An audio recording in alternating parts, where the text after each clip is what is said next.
United Airlines has a message for basic economy passengers. You get what you pay for. And it's costing even more for travelers on United. United says the extra fee, well, it's necessary to keep those fare prices low. Dr. David Dow, that United Airlines passenger injured while being forcibly removed from a plane. Another passenger recorded this altercation. Look at this. I do think that the laws definitely have to change in regards to the passengers. This was not handled well at all. The video shows a passenger with blood streaming out of his face. Yeah. Wow, look at that. Oscar Munoz called the incident a system failure and issued an apology.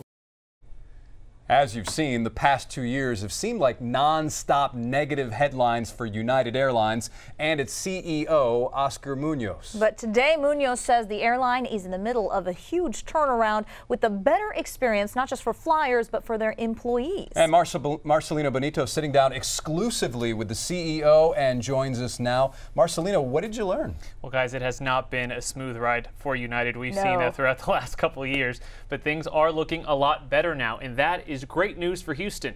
United is one of the area's largest employers, and if they're doing well, that means the city is too. My God, look at what you did to him! In 2017, the world watched over and over as police dragged a paying passenger bloodied off a United flight.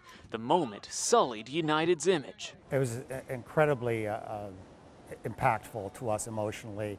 And I'm happy to be reminded about it every single day. And I'm happy to remind our people about it every day because we never want to repeat that. Just a year after Dr. David Dow was dragged off a plane, a French bulldog puppy died on board a United flight from Houston when a flight attendant forced the family to put him in an overhead bin.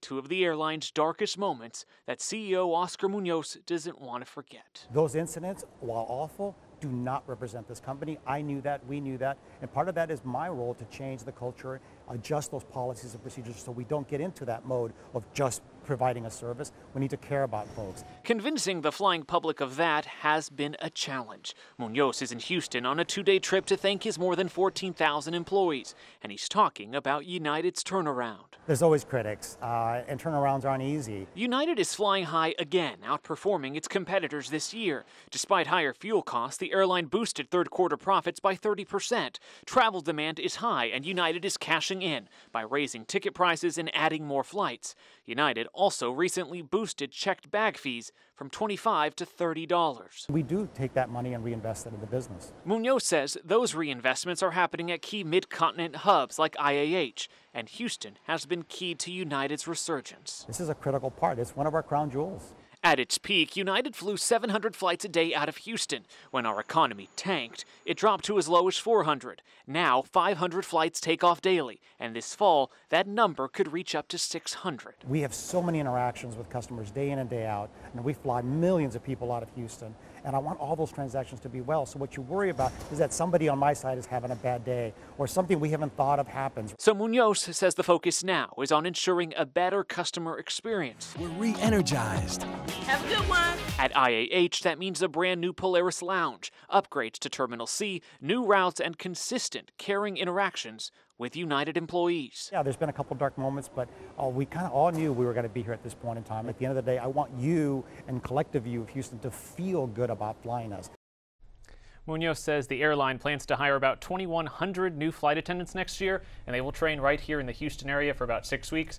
And guys, another interesting thing he told me about was Wi-Fi down the road, years from now, might be free on board these flights. Hopefully sooner than later, because that seems to be key for a lot of passengers. They want to be able to work on a flight, or at least reach out to people. Is that something they've gotten a lot of feedback on? And oftentimes that Wi-Fi doesn't work. That's the problem. Yeah. So because it's not working, down the road they might want to offer it for free.